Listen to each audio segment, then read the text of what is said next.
আল্লাহর ওলিদের মাজার ভাঙ্গার দুঃসাহস করবেন না। আসসালামু আলাইকুম ওয়া রাহমাতুল্লাহি ওয়া বারাকাতুহু। প্রিয় দেশবাসী, আপনারা ইতিমধ্যে দেখতে পাচ্ছেন বাংলাদেশের বিভিন্ন জায়গায় আল্লাহর ওলিদের মাজার ভাঙচুর করা হচ্ছে। এটি অত্যন্ত দুঃখজনক বিষয়, অত্যন্ত কষ্টদায়ক বিষয়। আল্লাহর ওলি যারা, তারা সাধারণ কোনো মানুষ নয়, তারা আল্লাহ পাকের কাছে অধিক প্রিয়।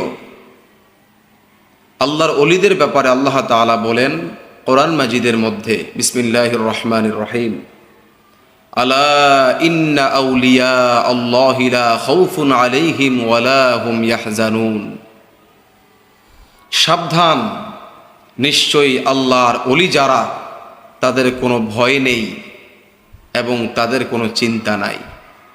তারা দুনিয়ারও বাদশাহ, আখিরাতেরও বাদশাহ। আল্লাহর ওলি যারা, তারা আল্লাহ পাকের কাছে অধিক প্রিয় বান্দা। তাদের জন্য দুনিয়া আলোকিত, পরকালও আলোকিত।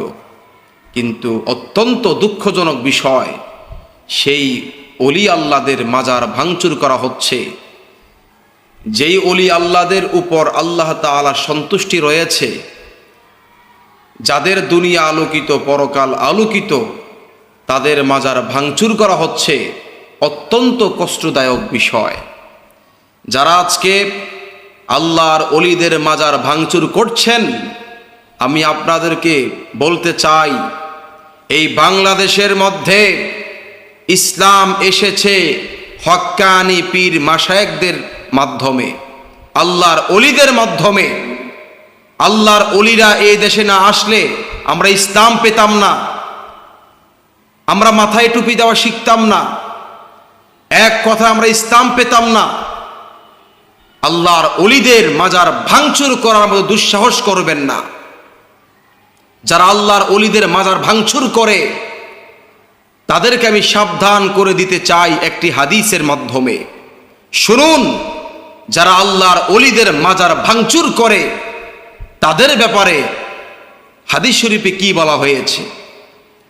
এখন আমি যে হাদিসটি বলবো, এই হাদিসটি বুখারী ও মেশকাত শরীফের মধ্যে রয়েছে। হাদিসটি হচ্ছে এই, ভালো করে শুনুন। যারা হক্কানি পীর মাশায়েখ, হক্কানি আল্লাহর ওলিদের মাজার ভাঙচুর করার সাহস করছেন, ভালো করে শুনুন, আল্লাহর ওলিদের মাজার ভাঙলে কি হয়, কি শাস্তি হয়। আন আবি হুরায়রা রাদিয়াল্লাহু আনহু قال, হযরত আবু হুরায়রা রাদিয়াল্লাহু আনহু বর্ণনা করেন, قال রাসূলুল্লাহ সাল্লাল্লাহু আলাইহি ওয়াসাল্লাম, রাসূল করিম সাল্লাল্লাহু আলাইহি ওয়াসাল্লাম ইরশাদ করেছেন, ইন্নাল্লাহা ক্বালা মান আদা লি ওয়ালিয়ান ফাকাদ আযানতুহু বিল হারবি। নিশ্চয়ই আল্লাহ তাআলা বলেন যে আমার কোনো বন্ধুকে দুশমন ভাবে, আমি তার সাথে যুদ্ধ ঘোষণা করি। যারা আল্লাহর ওলিদেরকে দুশমন মনে করে, আল্লাহ বলছেন আমি তাদের সাথে যুদ্ধ ঘোষণা করি। পৃথিবীর মধ্যে এমন কোনো শক্তি নাই যে আল্লাহর সাথে যুদ্ধে টিকতে পারবে। বড় সাবধান করে দিচ্ছি, আল্লাহর ওলিদের মাজার ভাঙ্গার দুঃসাহস করবেন না। যদি আল্লাহর ওলিদের সাথে দুশমনি করেন, যদি আল্লাহর ওলিদের মাজার ভাঙচুর করেন, স্বয়ং আল্লাহ তাআলা আপনাদের সাথে যুদ্ধ করবে। আর মনে রাখবেন, আল্লাহ যাদের সাথে যুদ্ধ করবে, তাদের জন্য দুনিয়াও শেষ, আখিরাতও শেষ। দুনিয়াতে তারা লাঞ্ছিত হবে, অপমানিত হবে, পরকালে তারা নিঃসন্দেহে জাহান্নামী হবে। তবে হ্যাঁ, যেই সমস্ত মাজারের মধ্যে শরীয়ত বিরোধী কাজ হয়, যেমন অনেকে না বুঝেই মাজারে সিজদা করে। আহলে সুন্নাত ওয়াল জামাতের আকীদা হচ্ছে একমাত্র সেজদার মালিক আল্লাহ। আল্লাহ ছাড়া অন্য কারো কাছে সিজদা করা যাবে না। আমরা মাজারে সিজদা করি না। তবে যারা না বুঝে মাজারে সিজদা করে, তাদেরকে আপনারা সাবধান করে দিবেন।